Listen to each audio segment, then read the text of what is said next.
Gratitude, moving beyond social conditioning why your gratitude is fake, and how to make it real. First of all, let me remind you that this is a reflective text, not a source of information nor an academic document.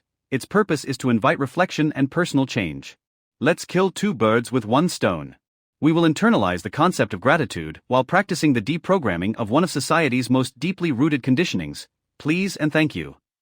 The objective of this exercise is not to stop using these everyday expressions, but rather to use them consciously and through this practice, gain a perception of the well-being they bring. Like all conditioning, we must begin by asking, why do we say please before making a request? Or why do we say thank you when receiving a response, even if it's not satisfactory? The immediate answer might be, because that's what we were taught, because it's the right and kind thing to do and say. If that's your answer, I reiterate my question, why? First, we must remember that as members of society, we act in our own interest and in the interest of other members of our society.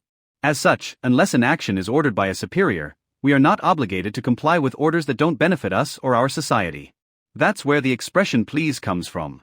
It appeals not to the non-existent authority of other members, but to the implicit argument that this action is performed to favor our society or the personal bond with the person who will execute the action. This small addition to an order empowers the executor, allowing them to exercise their judgment whether to obey the order or not. Let's remember that using the expression please is neither a guarantee nor an obligation that someone will do what we want. And that's why, when our argument is accepted and our request becomes a reality, we must recognize that without the help provided to us, the fulfillment of our objectives would be completely halted. Think about a security guard who refuses to open a door to our offices or workplace we need to enter. Without their support, we remain outside and cannot accomplish what we need to do. Now that we know why we say these things, it's time to question ourselves. Is it useful, valuable, or important to use these expressions?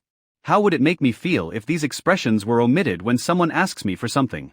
And now that you've reached your own conclusions, I'd like to propose a small action that can change how you view this social crutch. Before saying please or thank you, give yourself the opportunity to consider not saying it and being rejected. How would that feel? How would it affect you? It doesn't have to be a lengthy thought, less than a second is enough. Just the consideration that what we ask for might not happen. After glimpsing that alternative world where what we want doesn't happen, the expressions please and thank you sound and feel different. And you truly feel a connection between ourselves and the people who fulfill our requests. It's no longer an empty expression, but rather a meaningful bond between us and the members of our society.